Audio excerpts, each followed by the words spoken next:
नमस्कार दोस्तों, आज फिर मैं आपके साथ हूँ एक नई कहानी के साथ जिसका नाम है अकेली, जिनकी राइटर हैं मन्नू भंडारी जी। कहानी है एक ऐसी औरत के बारे में जो कि अपने आसपास के लोगों में अपने खोए हुए परिवार को ढूंढती रहती है, पर फिर भी है तो वो अकेली। तो चलिए शुरू करते हैं। सोमा बुआ बुढ़िया है, सोमा बुआ परित्यक्ता है, सोमा बुआ अकेली हैं। सोमा बुआ का जवान बेटा क्या जाता रहा, उनकी जवानी चली गई। पति को पुत्र वियोग का ऐसा सदमा लगा कि वह पत्नी घर बार तजकर तीर्थवासी हुए और परिवार में कोई ऐसा सदस्य नहीं था जो उनके एकाकीपन को दूर करता। किसी प्रकार का कोई व्यवधान उपस्थित नहीं हुआ, कोई परिवर्तन नहीं आया। यूं हर साल 1 महीने के लिए उनके पति उनके पास आकर रहते थे, पर कभी उन्होंने पति की प्रतीक्षा नहीं की, उनकी राह में आंखें नहीं बिछाई। जब तक पति रहते उनका मन और भी मुरझाया हुआ रहता, क्योंकि पति के स्नेहहीन व्यवहार का अंकुश उनके रोजमर्रा के जीवन की अबाध गति से बहती स्वच्छंद धारा को कुंठित कर देता। उस समय उनका घूमना फिरना, मिलना जुलना बंद हो जाता और सन्यासी जी महाराज से यह भी नहीं होता कि 2 मीठे बोल बोलकर सोमा बुआ को एक ऐसा संबल ही पकड़ा दें जिसका आसरा लेकर वे इस वियोग के 11 महीने ही काट दें। इस स्थिति में बुआ को अपनी जिंदगी पास पड़ोस वालों के भरोसे ही काटनी पड़ती थी। किसी के घर मुंडन हो, छठी हो, जनेऊ हो, शादी हो या गमी, बुआ पहुंच जाती थी। फिर छाती फाड़ कर काम करती, मानो वे दूसरे के घर में नहीं अपने ही घर में काम कर रही हो। आजकल सोमा बुआ के पति आए हैं और अभी अभी कुछ कहासुनी होकर चुकी है।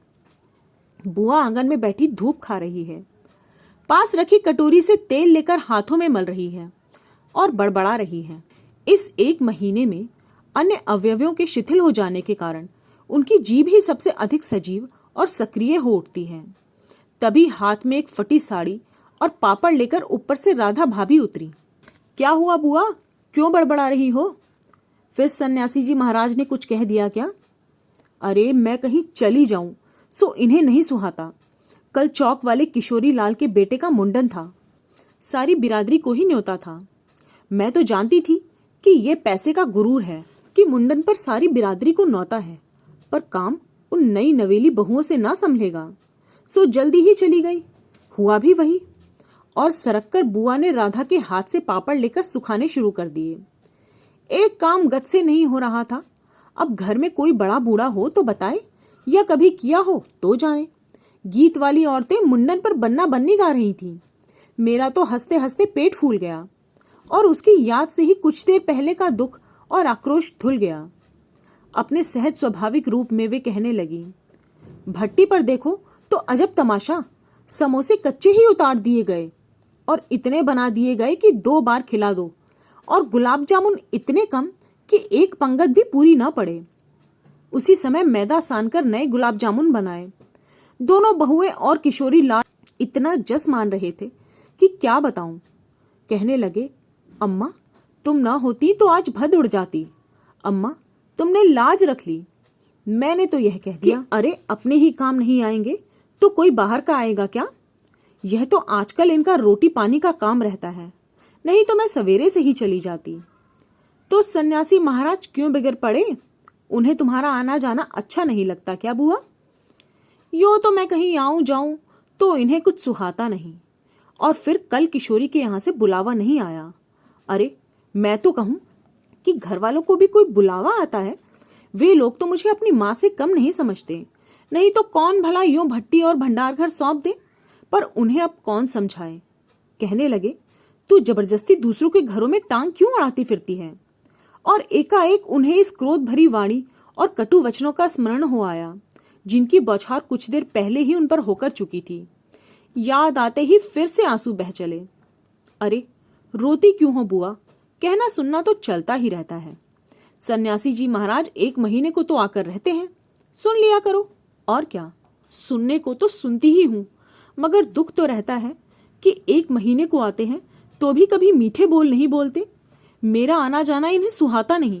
सो तू ही बता राधा ये तो साल में 11 महीने हरिद्वार रहते हैं, इन्हें तो नाते रिश्तेदारों से कुछ लेना देना नहीं, पर मुझे तो सबसे निभाना पड़ता है ना। मैं भी सबसे तोड़ ताड़ कर बैठ जाऊं तो कैसे चले। मैं तो इनसे कहती हूँ कि जब पल्ला पकड़ा है तो अंत समय में भी साथ रखो। सो तो इनसे होता नहीं। सारा धर्म कर्म यही लूटेंगे, सारा जस यही बटोरेंगे, और मैं अकेली पड़ी यहाँ इनके नाम को रोया करूं। उस पर से कहीं जाऊं आऊं तो वह भी इनसे बर्दाश्त नहीं होता। और बुआ फूट फूट कर रो पड़ी। राधा ने आश्वासन देते हुए कहा, रो नहीं बुआ, अरे वे तो इसलिए नाराज हुए हैं कि बिना बुलाए तुम चली गई। अगर बेचारे इतने हंगामे में बुलाना भूल गए होंगे तो मैं भी मानकर बैठ जाती। फिर घर वालों को कैसा बुलाना। मैं तो अपने पन की बात जानती हूँ बस। कोई प्रेम नहीं रखे तो 10 बुलावे पर भी ना जाऊं, और प्रेम रखे तो बिना बुलाए भी सर के बल जाऊं। मेरा अपना हरखू होता और उसके घर कोई काम होता तो क्या मैं बुलावे के भरोसे बैठी रहती। मेरे लिए जैसा हरखू वैसा किशोरी लाल। आज हरखू नहीं है, इसी से दूसरों को देख देख कर मन में भरमाती रहती हूँ। और वे हिचकियां लेने लगी। सूखे पापड़ों को बटोरते बटोरते स्वर को भरसक कोमल बनाकर राधा ने कहा, तुम भी बुआ बात को कहां से कहां ले गई। अब चुप हो, पापड़ भून कर लाती हूं, खाकर बताना कैसे बने हैं। और वह साड़ी समेटकर ऊपर चढ़ गई। कोई सप्ताह भर बाद बुआ बड़े प्रसन्न मन से आई और सन्यासी जी से बोली, सुनते हो, देवर जी के ससुराल वालों की किसी लड़की का संबंध भागीरथी जी के यहाँ हुआ है। वे सब लोग यहीं आकर ब्याह करेंगे। देवर जी के बाद तो उन लोगों से कोई संबंध ही नहीं रहा। फिर भी है तो समधी, वो तो तुमको भी बुलाएंगे, बिना बुलाए मानेंगे नहीं। समधी को आखिर कैसे छोड़ सकते हैं। और बुआ पुलकित होकर हंस पड़ी। सन्यासी जी की मौन उपेक्षा से उनके मन को ठेस पहुंची। फिर भी वे प्रसन्न थी। इधर उधर जाकर वे इस विवाह की प्रगति की खबरें लाती। आखिर एक दिन वे यह भी सुनाई कि उसके संधी यहाँ आ गए। जोर शोर से तैयारियां हो रही हैं। सारी बिरादरी को दावत दी जाएगी। खूब रौनक होने वाली है। दोनों ही पैसे वाले ठहरे। क्या जाने हमारे घर तो बुलावा आएगा भी या नहीं। देवर जी को मरे 25 बरस हो गए। उसके बाद से तो कोई संबंध ही नहीं रहा। रखे भी कौन। यह काम तो मर्दों का होता है। मैं तो मर्द वाली होकर भी मैं मर्द की हूं। और एक ठंडी सांस उनके दिल से निकल गई। अरे वाह बुआ, तुम्हारा नाम कैसे नहीं हो सकता। तुम तो समथिन ठहरी। संबंध में ना रहे कोई रिश्ता थोड़े ही टूट जाता है। दाल पीसती हुई घर की बड़ी बहू बोली, है बुआ, नाम है, मैं सारी लिस्ट देख कर आई हूं। विधवा ननद बोली। बैठे ही बैठे एक कदम आगे सरक कर बुआ ने बड़े उत्साह से पूछा, तू अपनी आंखों से देख कर आई है नाम। नाम तो होना ही चाहिए, पर मैंने सोचा क्या जाने आजकल की फैशन में पुराने संबंधियों को बुलाना हो या ना बुलाना हो। और बुआ बिना 2 पल भी रुके वहां से चल पड़ी। अपने घर जाकर सीधे राधा भाभी के कमरे में चढ़ी। क्यों री राधा, तू तो जानती है कि नए फैशन में लड़की की शादी में क्या दिया जाता है। समधियों का मामला ठहरा, सो भी पैसे वाले। खाली हाथ जाऊंगी तो अच्छा नहीं लगेगा। मैं तो पुराने जमाने की ठहरी। तू ही बता दे। अब कुछ बनने का समय तो रहा नहीं। 2 दिन बाकी हैं, सो कुछ बना बनाया ही खरीद लाना। क्या देना चाहती हो अम्मा, जेवर, कपड़ा या श्रृंगार दान या कोई चांदी की चीजें। मैं तो कुछ नहीं समझू रही। जो कुछ पास है तुझे लाकर दे देती हूँ। जो तुझे ठीक समझे ले आना, बस भद नहीं उड़नी चाहिए। अच्छा देखूं पहले की रुपए कितने हैं। और वे डगमगाते कदमों से नीचे आई। 2-3 कपड़ों की गठरियां हटाकर एक छोटा सा बॉक्स निकाला। बड़े जतन से उसे खोला। उसमें 7 रुपए कुछ रेजगारी पड़ी थी और एक अंगूठी। बुआ का अनुमान था कि रुपए कुछ ज्यादा होंगे। जब 7 ही रुपए निकले तो मैं सोच में पड़ गई। रईस समधियों के घर में इतने से रुपए से तो बिंदी भी नहीं लगेगी। उनकी नजर अंगूठी पर गई। यह उनके मृत पुत्र की एकमात्र निशानी उनके पास रह गई थी। बड़े बड़े आर्थिक संकटों में भी वे अंगूठी का मोह नहीं छोड़ सकी थी। आज भी एक बार उसे उठाते समय उनका दिल धड़क गया। फिर भी उन्होंने 5 रुपए और वह अंगूठी आंचल में बांध ली। बक्स को बंद किया और फिर ऊपर को चली। पर इस बार उनके मन का उत्साह कुछ ठंडा पड़ रहा था और पैरों की गति शिथिल। राधा के पास जाकर बोली, रुपए तो नहीं निकले बहू, आए भी कहाँ से? मेरे कौन कमाने वाला बैठा है? उसमें तो 2-4 समय की रोटी निकल जाए वही बहुत है। और वे रो पड़ी। राधा ने कहा, क्या करूं बुआ, आजकल मेरा हाथ भी बहुत तंग है, नहीं तो मैं ही दे देती। अरे पर तुम देने के चक्कर में पड़ती ही क्यों हो? आजकल तो देने लेने का रिवाज ही उठ गया। नहीं रे राधा, समधियों का मामला ठहरा, 25 बरस हो गए तो भी वे नहीं भूले, और मैं खाली हाथ जाऊं? नहीं नहीं, इससे तो ना जाऊं सो ही अच्छा। तो जाओ ही मत, चलो छुट्टी हुई, इतने लोगों में से किसे पता चलेगा कि आई है या नहीं? राधा ने सारी समस्या का सीधा साधा हल बताते हुए कहा। बड़ा बुरा मानेंगे, सारे शहर के लोग जावेंगे और मैं समधिन होकर नहीं जाऊंगी तो यही समझेंगे कि देवर जी मरे तो संबंध भी तोड़ लिया। नहीं नहीं, तू यह अंगूठी बेच ही दे। और उन्होंने आंचल की गांठ खोलकर पुराने जमाने की अंगूठी राधा के हाथ पर रख दी।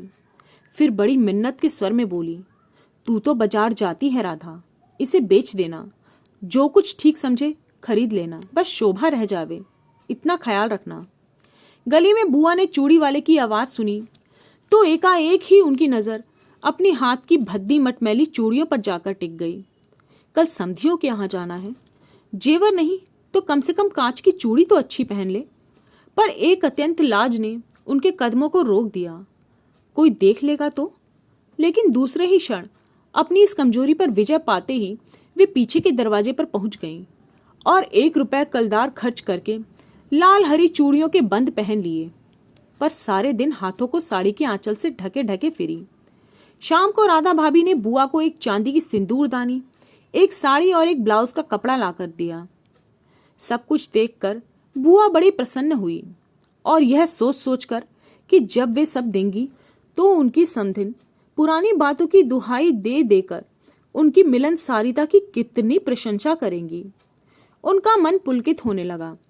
अंगूठी बेचने का गम भी जाता रहा। पास वाले बनिए के यहाँ से एक आने का पीला रंग लाकर रात में ही उन्होंने साड़ी रंगी। शादी में सफेद साड़ी पहनकर जाना क्या अच्छा लगेगा? रात में सोई तो मन कल की ओर दौड़ रहा था। दूसरे दिन 9 बजते बजते खाने का काम समाप्त कर डाला। अपनी रंगी हुई साड़ी देखी तो कुछ जची नहीं। फिर ऊपर राधा के पास पहुंची। क्यों री राधा, तू तो रंगी साड़ी पहनती है तो बड़ी आब रहती है, चमक रहती है, इसमें तो चमक आई नहीं। तुमने कलफ जो नहीं लगाया अम्मा, थोड़ा सा मान देती तो अच्छा रहता। अभी दे लो, ठीक हो जाएगी।